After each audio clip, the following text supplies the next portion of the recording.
like, and subscribe. On the way in the door, my people, welcome back to Fanboy Fridays. And I hope you all are doing well.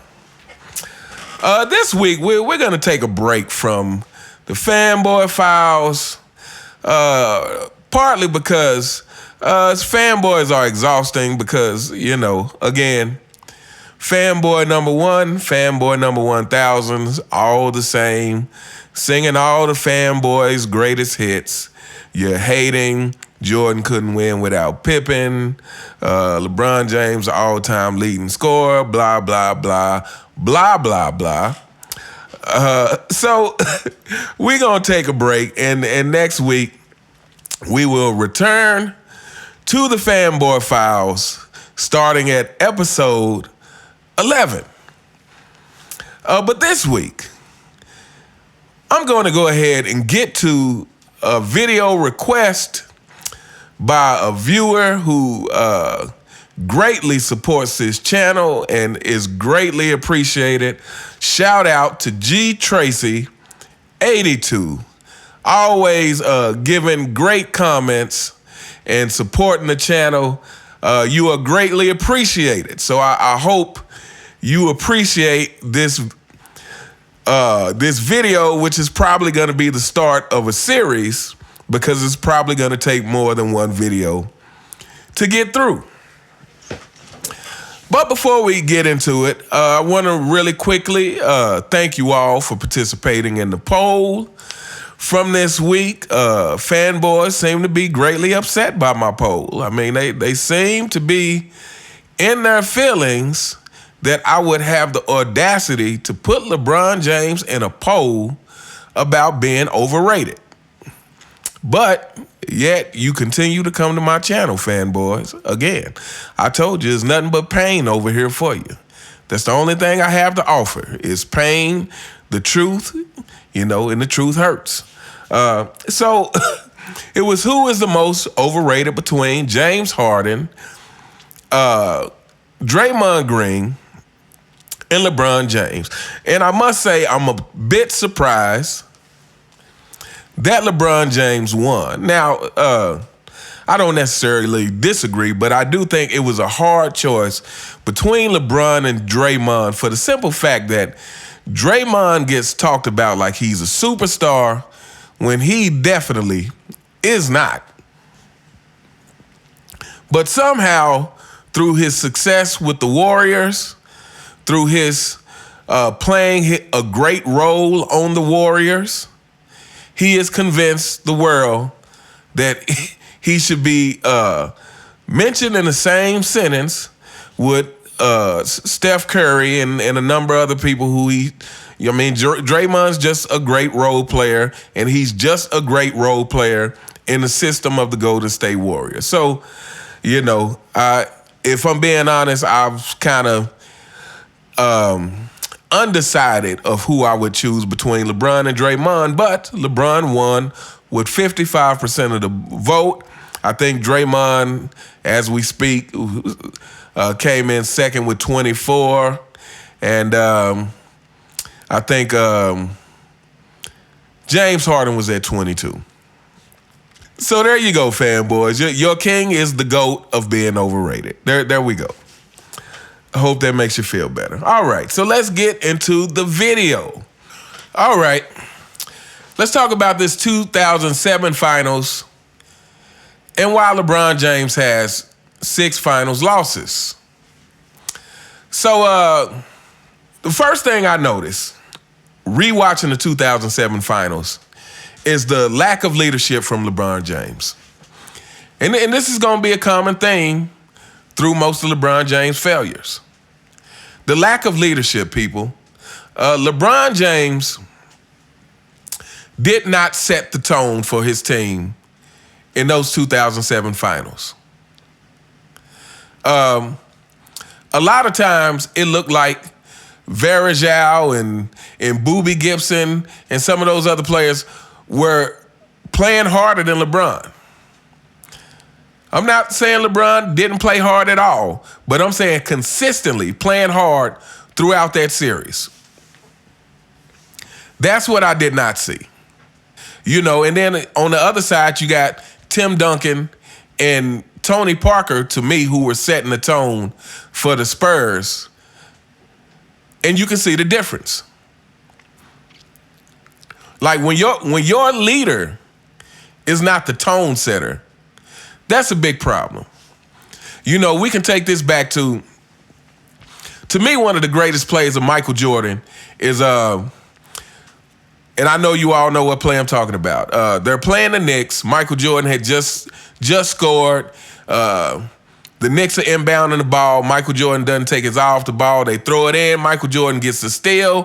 When he lands with the ball, I think he lands right in front of Xavier McDaniel.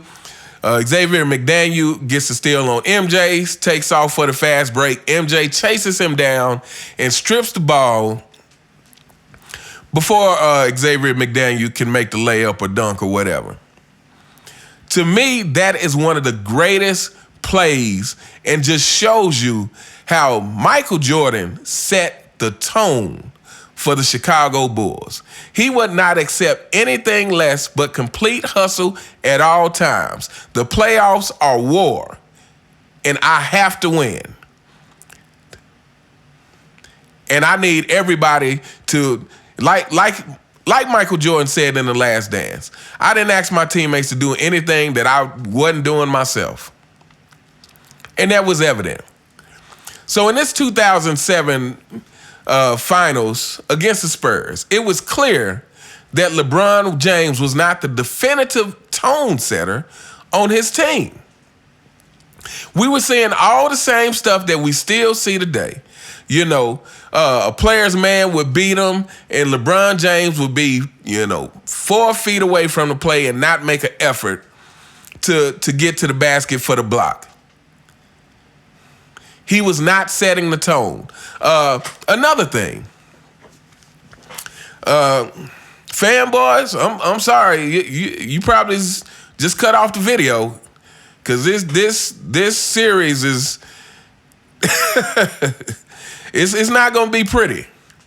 So another thing that I did a video about Michael Jordan's leadership, and I played a clip where Michael Jordan said it was their job. And when he said their job, he was talking about, or he said our job. And when he said our job, he was talking about himself, Scottie Pippen, and Ron Harper.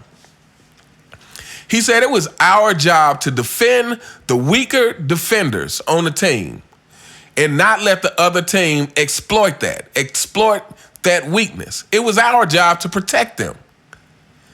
Again, that's the attitude of setting the tone and understanding your team's strengths and weaknesses. And with you being a stronger player, they say, okay, I know this guy is not a great defender, so let me keep an eye on him so I can help out if need to. This is not LeBron James. LeBron James will watch his teammates' man beat them and simply watch that guy get to the basket. This was happening in the 2007 finals, people. And this is another reason why he has those 6 finals losses. LeBron James doesn't have that mentality of I'm going to do whatever it takes to win, including helping my weaker teammates. Like, if LeBron James is supposed to be this big, most athletic superstar we ever seen in the history of the game, spends $2 million a year on his body and all this stuff that they keep hyping him up about how big and strong and athletic he is, then he should be using that athleticism to help the weaker teammates. But he doesn't even think like that. Again, this is called setting the tone for your team. LeBron James' lack of leadership in 2007 cost them that finals. Fanboys, I do not want to hear that he drug a team that didn't have any business being in the finals Because the Cavaliers could have won that championship if LeBron James' leadership was better. And another thing that was missing from that series is just killer mentality. I did a video on killer mentality. It may or may not be out by the time you guys watch this video. But I did a video on killer mentality, and this is a big one. You know, to me, everything starts with your intention. Like, LeBron did not assert himself when he needed to assert himself in this series. Again, it kind of goes back to what I was saying about them not having a hierarchy of options. Like, LeBron was not the clear number one option. You know, they did not have a clear strategy of like, this is our best scorer, he's the first option, and then we'll work around that. It was kind of like a free-for-all for the Cavaliers, and with LeBron interjecting as he saw fit. But not when he needed to. You know, and then him launching up threes, but not going to the basket when he needed to. But again, can't do that because you can't shoot free throws. And these tie into every series LeBron James has ever lost. These things. This lack of leadership, this lack of killer mentality, this lack of a helping attitude that I'm going to help my weaker teammates, this lack of setting the tone. Like, you as the leader of the team, your role player teammates should not be the ones setting the tone with how hard everybody is playing. And then last but not least, let's revisit this IQ thing. Fanboys, you know, for you guys that want to talk about how high your king's IQ is, the fact that he leads in turnovers suggests otherwise.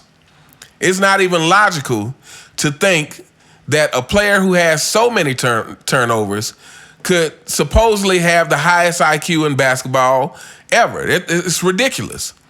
And again, this is another thing that showed up in the 2007 finals.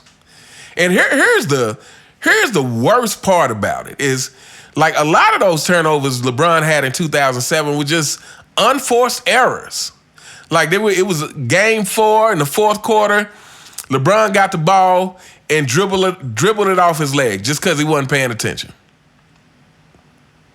So what's your excuse for that, fanboys? What is the excuse? And he had a few turnovers like that in the fourth quarter. So yeah, this whole notion of how high his IQ is, it just doesn't make sense. It doesn't add up. But again, this is another reason why he has 6 finals losses. Is to me is a lack of a certain IQ. And then we're going to close this video up by talking about this. As I was watching the 2007 finals, it is clear that LeBron just lacks certain kind of basketball instincts. You know, we talked about the lack of leadership, you know, the lack of killer instinct, but I'm talking about just a lack of basic basketball instincts that says, hey, my team looks lost right now. They look, you know, we don't know where our next bucket comes from. Let me take the next 3 or 4 shots. And not three-pointers. Not three-pointers when it's too late. Let me take the next 3 or 4 shots so that we don't go through a scoring drought. So that it doesn't feel like the air is being sucked out of the building. So that we don't start feeling deflated because we don't have any one person on the team who can always score. That person is supposed to be me. LeBron doesn't have those kind of instincts. And it was a lot of times watching those 2007 finals where you could look at the momentum shifting and you were thinking to yourself, like, LeBron, like, what are you doing? Like, you need to get the ball and make something happen. But as par for the course, LeBron James was being passive at times where he should not have been passive. But anyway, that's going to wrap up video 1 in this series about why LeBron James has lost 6 finals. And we're going to talk about some of this other stuff. We're going to talk about them losing to the Magic, losing to Boston. We're going to talk about this other stuff. But anyway, let me know what you guys think in the comments. What are some other things that you noticed about LeBron James playing in the 2007 finals that you still notice to this day, that are part of the reason why this guy has 6 finals losses? Let me know what you think in the comments. You all have a fantastic day, and I will see you next time. All right.